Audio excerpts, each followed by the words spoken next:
King Troony, King Troony, the adventures of King Troony. For as long as people can remember, the country of Deborah has lived in peace. Led by Queen Deborah, exporting yellow tropical fruit. However, their happiness is under threat. Recent reports have claimed that the evil King Palugi has been advancing his army towards the border between Deborah and Beluga. Where this will lead and what action will be taken will all become clear in the first installment of The Adventures of King Troony. Once upon a time there lived a king called King Troony. He liked being king because it was really easy and he had lots of special jobs to do and he met lots of funny people. He thought some of the people he met didn't like him, and this reminded him of when he was a little prince and had no friends. He had lots of friends now that he was king. King Troony thought his kingdom was the best in the land, and so did all his friends. Some of his friends were a bit bossy, but they all gave him lots of presents and helped him to be king. They did all the work, and King Troony got to spend all day doing nice things. This made King Troony very happy. One day King Troony was sat on the top of his hill next to his palace. The prince walked up to him. He had to walk up to him because King Troony was at the top of the hill. King Daddy, said the prince, do you want to play table tennis? Not today, son, said King Troony. Today I have to learn my new speech. What about volleyball? said the prince. Not today, said the king. Today I have to learn my new speech. Oh, said the prince. what's the speech? It's like the talky thing you did said King Troony. when your netball club got closed down at Prince School. Daddy, said the prince. Yes, son. said the do you king. want to play netball? No, son. said the king. Today I have to learn a speech. He liked doing speeches. They were fun. He liked to say the long words and look clever, and he liked the claps and cheers the people did. What he liked best was pulling faces and using funny voices. He used his sad voice on the sad bits. His angry voice on the angry bits. And his proud voice. On the bits when he talked about how good his kingdom was. He sometimes got it mixed up and used his Happy on the voice. sad bits, but he tried not to because this made the sheriff angry. This made the king scared and he wanted to use his Confused voice. but he tried not to because this made the sheriff even angrier.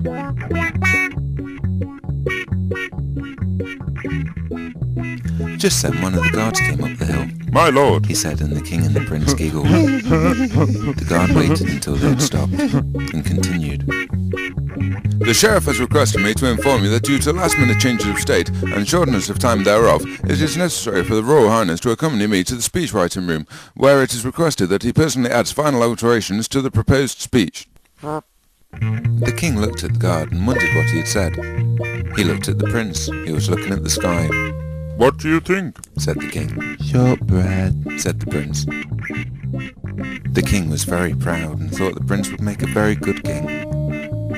Just then he noticed a guard standing near them. Can we help you? Said the king. Follow me, said the guard. The guard led King Troony and the prince into a room they'd never been to before. He took a big book off the shelf and put it on the table. This is the speech book. He said as he bowed and left. Boo! Said the prince. I hate reading. I know. Said the king. I hope we don't have to read at all. Good. Said the prince. Do you want to play hockey? Not today. Said King Troony. Today I have to learn a speech. Which one? Said the prince. I'm not sure yet. Said the king. The sheriff will come and tell me. I hope it's a short one. Just then the door opened and the sheriff appeared. Hello, Trumpy. He said. Speech 1, 3, 4. Stick these words in their order they're in. I'll be back in a bit. Then he went without saying goodbye. He's a nice sheriff. Said King Troony. He's so busy looking after me and telling me what to do, he never gets to stay long. Not like he did before I was king. Why did he call you Trumpy? Asked the prince. He didn't. Said the king and turned red. Yes, he did. Said the prince. No, he didn't. Said King Troony. Yes, he did. Said the prince. The king thought about this for a while. Do you want to hear my speech? He said. He did. Said the prince. What? Said the He king. called you Trumpy. Said the prince. I'm sure I didn't mean to. Said the king. What? Asked the prince. Call me Trumpy. Said the king. Trumpy. Said the prince. Don't call me Trumpy. Said the king, wondering if there was a TV camera anywhere. I did what you said. Said the prince. What did I say? Asked the king. Call me Trumpy. Said the prince. Trumpy. Said the king. The prince started to cry, so the king gave him a hug and wondered what was wrong. It's okay, don't you worry about a thing. Oh. The king stopped hugging the prince and noticed he was in a room he'd never been in before. I haven't been in here before, said King Troony. Why do you think we're here? Said the prince. They both looked around for a bit. There isn't anyone here, said King Troony. so it can't be to smile and to shake hands. Could it be to do with these plants? Said the prince. I don't think that's a plant. Said the king. What is it? Said the prince. It looks like what the sandwich I had under my bed turned into. Said the king. It doesn't smell like it. It smells fruity. I want an apple. Said King Troony. So do I. Said the prince. Where are we? Said the prince. King Troony realised he was in a room he'd never been in before. I haven't been in here before, Said King Troony. He looked around and saw a big book and some green stuff that smelt fruity. The king started to get scared and wanted to cry. King Daddy, Said the what prince. have you got in your hand? The king looked in his hand. There were lots of thin bits of paper and one big one. They looked at the thin bits of paper. They all had words on in big letters. One said Bananas. and another said beluga. They looked at the big bit of paper instead. Open the big book at page 1, 3, 4. Put the bits of paper in the gaps in the order they're in. The king and the prince thought about this for ages.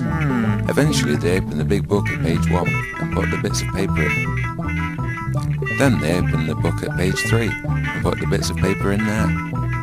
Then they opened the book at page 4 and put the bits of paper in there. That was fun. Said the prince. Yes, it was. Said the king. Can we do it Said again? the prince. Okay. Said the king.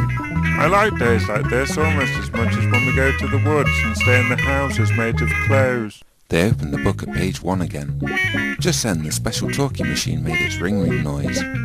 King Troony picked it up. Hello, Trumpy. Said the voice of the sheriff. King Troony turned red and looked at the prince. The prince was looking at the wall. King Troony was very proud and thought the prince would make a very good king. Hello, are you there? Said the sheriff's voice from the talking machine. Hello, Sheriff. Said King Troony. How are you getting on? Said the sheriff. Okay, thank you. Said King Troony. We liked the game you gave us with bits of paper. We're on go number 2. There was a funny noise from the talking machine that reminded King Troony of a dream when he was stuck in jelly. Go to the page with 1, 3, 4 on it, all at the same time. Said the sheriff. King Troony looked through the book and opened it to page 134. Speech 1, 3, 4. Said King Troony. Speech to stop the prowls up Yeah, that's it. Said the sheriff. Get the little bits of paper. Little bits of paper. Said King Troony. Has the prince got them? Said the sheriff. Have you got them? Said King Troony to the prince. What? Said the prince to King Troony. The little bits of paper. Said King Troony to the prince. I've got them. Said the prince to King Troony. They're a bit jumbled. What? Said the sheriff. Nothing. Said King Troony. He's got them. Okay, put the piece that says banana in the first space. Said the sheriff to King Troony. Put the piece that says banana in the first space. Said King Troony to the prince. The prince found the piece that said banana and put it in the first space. Said Okay, the prince to King Troony. Okay. Said King Troony to the sheriff. put the one that says beluga in the next space. Said the sheriff to King Troony. Put the one that says beluga in the next space. Said King Troony to the prince. The prince put the one that said beluga in the next space. Okie dokie. Said the prince. Okie dokie. Said King Troony. Next it's the baller. Said the Keep sheriff. going till you're done. Next, it's the baller. Said King Troony. And the prince found the piece that said the baller. Don't waste any more time. Said the Put sheriff. down the talking machine. King Troony put down the talking machine. He's a nice sheriff. Said King Have Troony. I told you about my jelly dream, son? King Troony told the I prince had about a his really jelly dream. strange dream the other This night, took son. quite a I while. was stuck in a... Where are we? Said the prince. The king looked around and noticed he was in a room he'd never been in before. I've never been in here before. He said. He looked round and saw a big book, a fruity smelling green thing, and the prince, who was holding some small pieces of paper. Just then, the sheriff appeared at the door. Time's up, Trumpy. He said. You better put all that paper in the spaces. King Troony quickly put all the paper in the spaces. Come with me. Said the sheriff. King Troony and the prince followed the sheriff down a corridor. You're going on the goggler. Said the sheriff. They went into a big room that was full of people with fluffy sticks and gogglebox makers. Stand on the box and read the speech. Said the sheriff. Don't answer any questions. Do you understand? I'm not saying. Said King Troony. What? Said the sheriff. I'm not answering any questions. Said King Troony. Good. Said the sheriff. Just go and do the speech. King Troony walked up to the box and put his speech in front of him. King Troony, said a man with a fluffy stick. is King Paloogie our friend or our enemy?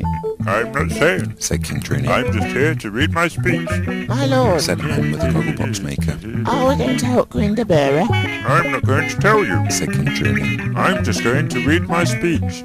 All the people started shouting at King Troony. King Troony didn't know what to do and felt confused. He looked at the sheriff who was looking angry. He looked at the prince who was standing on his head. He looked at the sheriff who held up a sign. Read the speech, Trumpy. It said. King Troony looked at the speech and started reading. Speech 134. Said King Troony. Speech to stop the proles uprising when you want to have a war. Hold that bit. Said the sheriff. Go for my people. My people. Could you imagine life without bananas? If Paloogie carries out its plan to invade Tabora, that is exactly the kind of life we will have to endure. King Troony looked at the sheriff who was nodding his head and smiling. Unless we offer our assistance, Paloogie has asked us to help with the struggle. If bananas invade Queen Bearer and we stand back and do nothing, we will never get the chance to eat Queen Bearer again. King Paloogie has always been our ally and the people of Paloogie need our help. If a banana gets into Queen Bearer, it won't be possible anymore to put King Paloogie in your mouth. That is why I, a banana, declare immediate and total war with Tabora. Tabora, beware, for the sake of King Paloogie, the beautiful tasting King Troony, and God, we shall go to war with Tabora. King Troony got off the box and walked over to the prince. Did you like my speech? Said King Troony. What's the speech? Said the prince. King Troony was very proud and thought the prince would make a very good king. Just then, King Troony noticed the sheriff walking up to them. He looked very angry. King Troony, the adventures of King Troony.